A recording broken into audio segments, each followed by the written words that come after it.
रहीम। आज हम introduction two database का जो है वो लेक्चर 17 स्टार्ट करने जा रहे हैं। आज हम रिलेशनल टेबल्स, उसके बाद अनॉमलीज और उसके बाद ER डायग्राम को जो है वो रिलेशंस के अंदर किस तरह हम ट्रांसफॉर्म करते हैं इसके बारे में आज हम पढ़ेंगे। रिलेशनल टेबल में देखते हैं कि सबसे पहले आता है वेल स्ट्रक्चर्ड रिलेशन। कि वेल स्ट्रक्चर्ड रिलेशन क्या, जैसे नाम से आपको पता चल रहा है कि कोई जैसे वेल एस्टेब्लिश्ड, उसके बाद क्या है कि आपको अच्छे तरीके के साथ जो चीज़ ऐसा रिलेशन का जो अच्छे तरीके के साथ हर लिहाज से जो है वो क्या हुआ है, मैनेज हुआ है। तो अब देखें क्या है, relation that contains minimal redundancy and allows user to insert, modify and delete the rows in a table without errors और इनकन्सिस्टेंसीज। कि क्या है कि जिसके अंदर रिडंडेंसी बहुत कम है, कि आपका डाटा रिपीट नहीं हो रहा और इस तरह के जो इश्यूज़ हैं वो बहुत कम है। और उसके बाद क्या है कि यूज़र को जो है वो इंसर्शन में या मॉडिफिकेशन में या डिलीट कोई रो जो है उसको डिलीट करने के लिए या टेबल से क्या है बग़ैर किसी एरर के जो है वो अलाउ है वो कर सकता है, और किसी किस्म की कोई इनकन्सिस्टेंसी जो है वो उसको पेश नहीं आती। फिर आता है सरोगेट प्राइमरी की। ए सीरियल नंबर और अदर सिस्टम असाइंड प्राइमरी की फॉर अ रिलेशन। कैसा सीरियल नंबर या क्या है कि जो प्राइमरी की आपको पता है कि एक प्राइमरी की होती है, उसके ज़रिए आप एक टेबल का दूसरे टेबल के साथ क्या करते हैं, रिलेशन बनाते हैं। अब सरोगेट प्राइमरी की क्या है कि वो सीरियल नंबर और अदर सिस्टम असाइंड प्राइमरी की फॉर अ रिलेशन। तो वो क्या है कि वो जो दूसरे सिस्टम जो आपको रिलेशन जो है वो प्राइमरी की के थ्रू जो असाइन करते हैं उनको हम क्या कहते हैं, सरोगेट प्राइमरी की। अब सरोगेट प्राइमरी की हम कब क्रिएट करते हैं? वैसे तो प्राइमरी की होती है, लेकिन अब सरोगेट की हम किस तरह कब क्रिएट करते हैं? There is a composite primary key. कि जब आपके पास क्या हो, कंपोजिट प्राइमरी की आ जाए, तब आपका पहला ये है कि जब आपके पास कंपोजिट प्राइमरी की आएगा तो फिर क्या सरोगेट की हम जनरेट करेंगे। तो फिर द नेचुरल प्राइमरी की इज़ क्या है, इनएफिशिएंट है।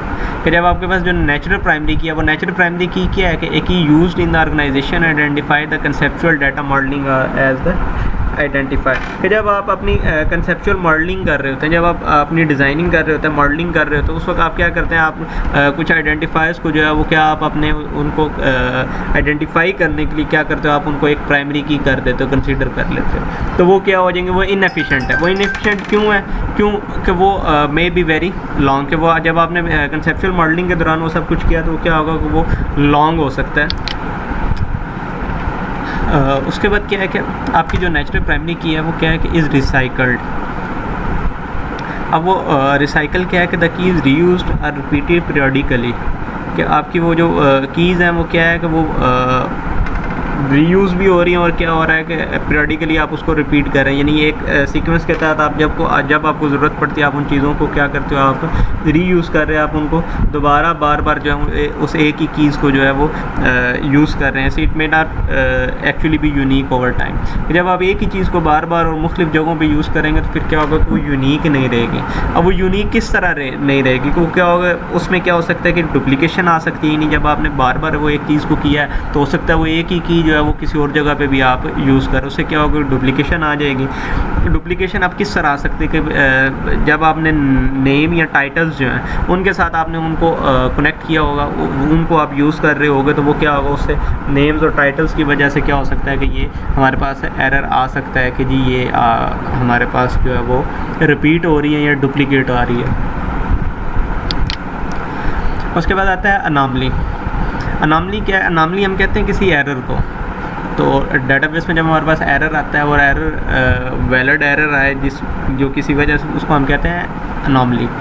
अब अनॉमली क्या है कि एन एरर और inconsistency that may result when a user attempts to update a table. क्या है कि ये एरर या इनकंसिस्टेंसी क्या है, कब आए कि जब एक यूज़र जो है वो अपने टेबल को अपडेट करे डेट कंटेन्स रिडंडेंट डाटा। जब उसके अंदर रिडंडेंट डाटा आ जाए तो वो क्या करे, उसको अपडेट करने की कोशिश करे, तो उस वक्त जो एरर आता है हमारे पास, उसको हम क्या कहते हैं, अनॉमली कहते हैं। अब हमारे पास तीन तरह की अनॉमलीज़ हैं, इंसर्शन, डिलीशन और मॉडिफिकेशन अनॉमलीज़। ये तीन अनॉमलीज़ हैं हमारे पास। इंसर्शन अनॉमली क्या है, तो वो किस तरह आती है, कैसे आती है, कब आती है? कि क्या अब आपके पास क्या है कि आप एक एम्प्लॉय, आपने एक टेबल बनाया हुआ एम्प्लॉय के नाम से। अब क्या करते हैं कि आप एक एम्प्लॉय 2 का टेबल आपने बनाया, उसमें आप क्या करते हैं कि न्यू एम्प्लॉय ऐड करते हैं। ठीक है, यानी टेबल आपके पास बना हुआ है एम्प्लॉय 2 के नाम से, उसमें आप नया एम्प्लॉय यानी एक नया यूज़र आप एंटर करते हैं, आप उसको ऐड करते हैं, तो क्या होगा कि प्राइमरी की for this relation is the combination. अब उसमें आपने क्या किया, उस टेबल में आपने जो प्राइमरी किया उसको क्या किया हुआ है, आपने कम्बिनेशन बनाया हुआ है एम्प्लॉय आईडी का और कोर्स टाइटल का, यानी जो वो कोर्स पढ़ रहा है वो और एम्प्लॉय आईडी, यानी एक आईडी दी। अमूमन तो ये होना चाहिए था कि सिर्फ आईडी होती, लेकिन आपने क्या किया, आपने जो प्राइमरी की है वो आपने उसको कम्बिनेशन बनाया हुआ है एम्प्लॉय आईडी का और कोर्स टाइटल का। तो उस वजह से क्या हुआ कि उसमें अनॉमली आ जाएगी, इंसर्शन अनॉमली। अब वो इंसर्शन अनॉमली अब किस तरह आती है कि therefore to insert a new row the user must apply the values for both employee ID and course title. अब क्या, अब आपको पता है कि आप कभी भी अपनी जो प्राइमरी की है उसको नल नहीं रख सकते, आपने कुछ ना कुछ वैल्यू जो है वो प्राइमरी की में एंटर करनी है। अब क्या होगा, अब आपके पास मजबूरी बन गई कि आपने एम्प आईडी का भी जो है वो कोई ना कोई वैल्यू देनी और कोर्स टाइटल की भी कोई वैल्यू देनी। कई दफ़ा ऐसा भी हो सकता है कि आपके पास एम्प्लॉय है लेकिन वो कोर्स नहीं, कोई टाइटल उसके पास कोई कोर्स नहीं है, तो तभी वो आपका एम्प्लॉय तो रहेगा। लेकिन यहाँ पे अब ये इशू जो है वो आएगा कि आपके दोनों की जो वैल्यूज़ है वो आपने देनी ही देनी है। This is an anomaly because the user should be able to enter employee data without supplying course data. तो अब यहाँ पे अनॉमली हमारे पास किस तरह का, अब यूज़र किसी ना किसी तरह एंटर करेगा एम्प्लॉय आईडी, लेकिन उसके पास कोर्स टाइटल नहीं होगा, लेकिन वो फिर भी क्या करेगा, इसको डाटा कोर्स डाटा जो है वो सप्लाई करेगा, और उससे क्या है हमारे पास एरर आ जाएगा कि जी इस यूज़र का ये किस तरह उसने एंटर कर दी वैल्यू पे, वो पूरा प्रॉपर वैल्यूज़ भी एंटर नहीं कर रहा और उसने उसको क्रिएट कर लिया एक यूज़र।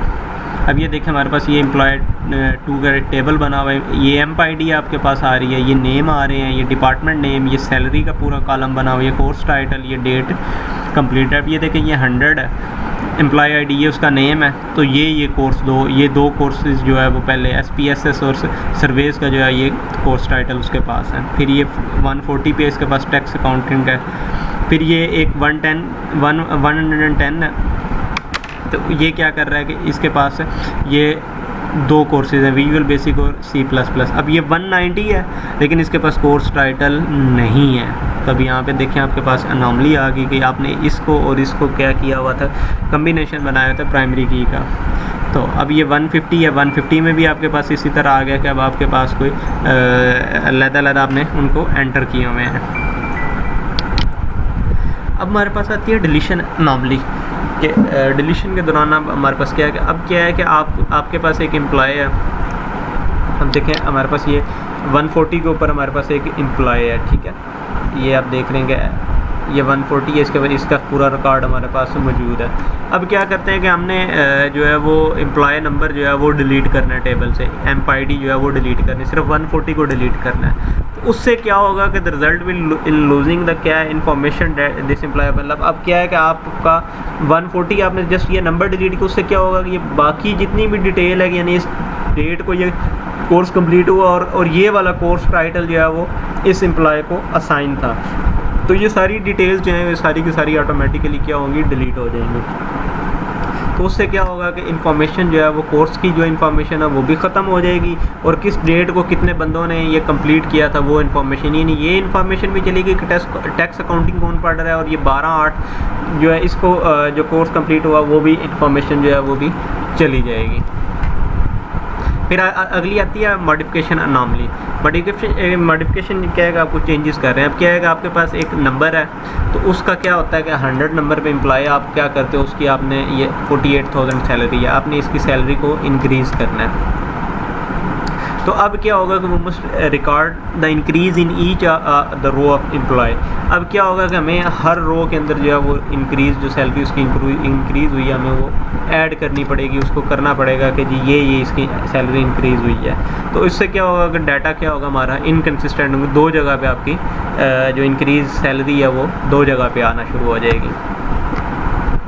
फिर आखिरी जो हमारा कि क्या है कि जो ER डायग्राम्स को जो है वो रिलेशन में हम किस तरह कन्वर्ट कर सकते हैं, तो उसके ये स्टेप्स हैं। हमें इन स्टेप्स को अगर हम फॉलो करें तो हमारा जो ER डायग्राम हमने बनाई हुई इन्हांस्ड एंटिटी रिलेशनशिप डायग्राम, उसको हम क्या करते हैं रिलेशन में कन्वर्ट कर सकते हैं कि किस तरह हम उसके रिलेशन और सारी चीज़ें बना सकते हैं। वो क्या, सबसे पहले आप क्या करें कि रेगुलर एंटिटीज़ को जो है वो मैप करें, मैप रेगुलर एंटिटीज़, फिर क्या मैप वीक एंटिटीज़, फिर मैप बाइनरी रिलेशनशिप्स, फिर मैप एसोसिएटेड एंटिटीज़, उसके बाद आता है मैप यूनरी रिलेशनशिप्स, और छठा स्टेप क्या है कि मैप टर्नरी या उसे एनरी रिलेशनशिप, यानी जितने भी आपके एक से ज़्यादा रिलेशन आ रहे हैं उनको आप कर सकते हैं। उसके बाद क्या है मैप सुपर टाइप सब टाइप रिलेशनशिप्स।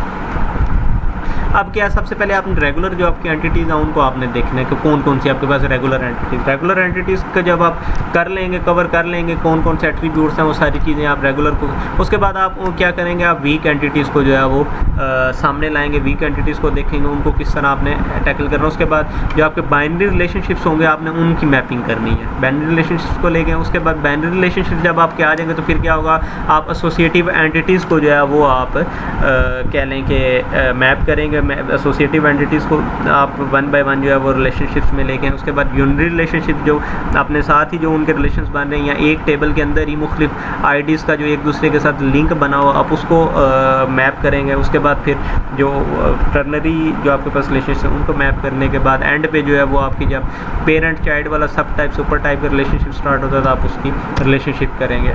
तो सबसे पहले आते हैं रेगुलर एंटिटीज़ की तरफ। रेगुलर एंटिटीज़ में क्या होगा कि कंपोजिट एट्रीब्यूट्स हैं आपके पास।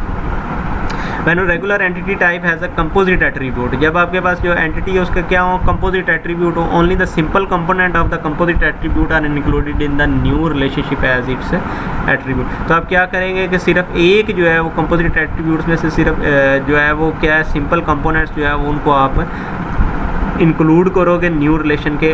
वो भी न्यू रिलेशन में किस तरह ऐड करोगे, उसके रिलेशनशिप के एट्रीब्यूट्स के तौर पे आप ऐड करोगे। यानी आप ये देखेंगे, अब आपके पास कस्टमर एड्रेस था, उसमें ये customer street, customer city, customer state, ये क्या थी आपके पास कंपोजिट एट्रीब्यूट्स हैं। तो आपने क्या किया, कस्टमर आईडी आपने एज इट इज़ लिख दी, कस्टमर नेम भी आपने लिख दिया। अब कस्टमर एड्रेस की जगह आप क्या करोगे, ये जो अलग अलग थे ना आपके पास जो सिंपल कंपोनेंट, उनको आप क्या करोगे, आप उसको एज अ एट्रीब्यूट जो है वो इसके एट्रीब्यूट के तौर पे आप क्या करोगे, रिलेशन के एट्रीब्यूट्स के तौर पे, यानी कस्टमर स्ट्रीट लिख दोगे, कस्टमर सिटी, कस्टमर स्टेट और फिर कस्टमर पोस्टल कोड। यानी हर चीज़ का आपने कॉलम बना दिया, उनको क्या कर दिया आपने, एट्रीब्यूट के तौर पे आपने कर दिया। पहले तो ये था सिर्फ एक कस्टमर के एट्रीब्यूट के तौर पे, अब वो क्या है, वो हर कस्टमर के तौर पे वो आना शुरू, यानी उसके एट्रीब्यूट के तौर पे आना शुरू। फिर अगर आपके पास मल्टी वैल्यूड एट्रीब्यूट आ जाएँ उनको आप किस तरह का, यानी अब ये आपके पास एम्प्लॉय है, अब एम्प्लॉय था, एम्प्लॉय आईडी थी, एम्प्लॉय नेम है, तो उसके बाद एम्प्लॉय का एड्रेस आपने उसी तरह बता, एंड पे क्या स्किल्स उसके बताने कि इसके पास कौन सा स्किल है। अब आपने स्किल को इस मल्टी वैल्यूड को हमने किस तरह किया कि हमने दो टेबल बनाए। पहला टेबल एम्प्लॉय का बनाया, एम्प्लॉय आईडी बताई, उसमें एम्प्लॉय नेम और एम्प्लॉय एड्रेस, तीन चीज़ें बता दी जो सिंपल थी कि यानी उसकी आईडी आ गई, उसका नेम आ गया, उसका एड्रेस। अब ये स्किल वाले के लिए हमने क्या किया कि एम्प्लॉय स्किल का टेबल बना दिया। एम्प्लॉय के स्किल का टेबल बनाने के बाद हमने क्या किया, ये एम्प्लॉय आईडी है, इसको यहाँ पे इसको प्राइमरी की बनाया, यहाँ पे आके दूसरे टेबल में ये एज अ फॉरेन की यूज़ हो जाएगी। यानी यही इसी एम्प्लॉय के हमने क्योंकि स्किल्स बताने हैं कि जी ये इसके पास कारपेंटर का स्किल है, इसके पास जी हार्डवेयर का स्किल है, इसके पास फलानी चीज़ का स्किल है, इसके पास फलानी चीज़ का स्किल है। तो वो हमने क्या किया कि हमने एम्प्लॉय आईडी बताई, एम्प्लॉय आईडी 1 की क्या है, ये मिस्त्री है, एम्प्लॉय आईडी 2 क्या है, ये मजदूर है, ये 3 है, ये वॉचमैन है, ये 4 ये करता है, ये वो, यानी आपके उसी तरह आपने दो टेबल्स बना के उसको एट्रीब्यूट को रिजॉल्व कर लिया। उसके बाद आपको पता है जब आप वीक एंटिटीज़ को देखेंगे, वीक एंटिटीज़ का आपको भी पता है कि वो as compared to strong entities आप इतना उनको बॉदर नहीं करते। फिर बाइनरी रिलेशनशिप्स में आप आ जाते हैं। बाइनरी रिलेशनशिप में आपने क्या करना है कि आपने उनको रिलेशंस को देखते हुए आपने उनके लिंक बनाने हैं, उनके लिंक बनाने के बाद आपने उनका रिलेशन बना देना है।